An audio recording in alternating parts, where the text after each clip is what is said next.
Praise the Lord. मेरे प्यारे भाइयों एवं बहनों, आप सबको छोटी बाइबल अध्ययन में हार्दिक शुभकामनाएं देता हूं। हमारा आज का विषय है स्वर्गीय शरीर।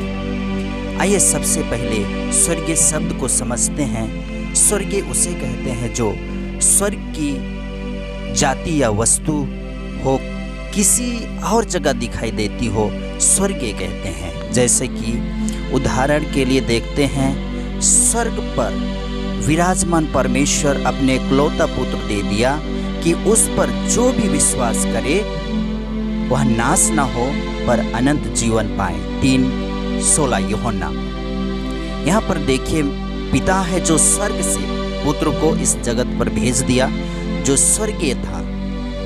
और जब यीशु मसीह मनुष्य के पापों के बदले अपना लहू बहाकर खरीद लिया और मनुष्य जाति को अपना पुत्र होने का अधिकार भी दे दिया, जिससे विश्वासी हे अब्बा हे पिता कहकर पुकारते हैं, जो परमेश्वर पिता के आत्मा अनुसार जीवित रहते हैं, वे ही परमेश्वर के पुत्र हैं और पुत्रियां हैं। रोमी 8:14-15।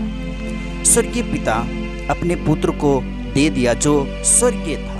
यीशु मसीह विश्वासियों को पुत्र होने का अधिकार दिया। आज हम स्वर्ग के परमेश्वर के बच्चे हैं। इसका मतलब स्वर्गीय हैं।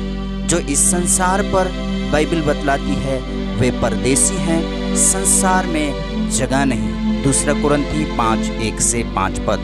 उदाहरण के लिए हम देखेंगे, हमारे पूर्वज जो मिस्र देश में परदेसी थे पर उनको जाना था वायदों का देश अर्थात कानान देश में। इब्रानी 11:13-16 पद। आगे पढ़े तो मालूम पड़ता है कि यीशु मसीह अपने चेलों को स्वर्ग जाने से पहले उनको यह कहा, तुम्हारा मन व्याकुल न हो, मैं जाता हूँ जगह तैयार करने, बाद में फिर से लेने आऊँगा। यूहन्ना 14:1-6 पद। इससे बाइबल साफ कर देती है कि एक अनजान देश है जिसे वायदा का देश कहते हैं, अर्थात स्वर्ग राज्य, जहाँ पर कोई दुख नहीं, आनंद ही आनंद रहेगा। स्वर्ग का परमेश्वर भी साथ में रहेगा। प्रकाशित वाक्य 21:3 पद आप पढ़ सकते हैं।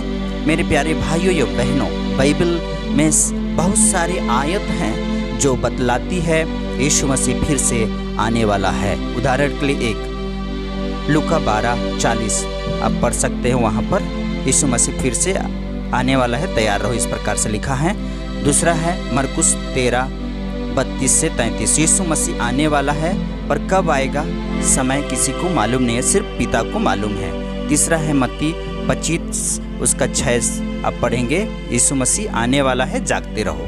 चौथा है प्रकाशित वाक्य 3:3, यीशु मसीह आने वाला है चोरों के समान। इस प्रकार से आप वहाँ पढ़ सकते हैं।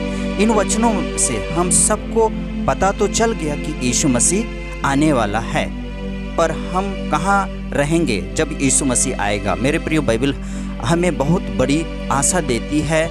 यदि हम जिंदा हैं तो बदल जाएंगे, और यदि मर जाएं तो जो पिता परमेश्वर की आत्मा हमको जिलाएगा। रोमी 8:11 पद। ये बातें पलक झपकती ही होगा। शायद आप कई कार्यों में लिप्त होंगे, शायद आप यात्राओं में होंगे, शायद आप प्रार्थनाओं में होंगे, आप जैसी भी परिस्थिति में हों, पर बाइबल बताती आत्मिक जीवन जिए, जो यीशु आएगा आपको लेके जाएगा।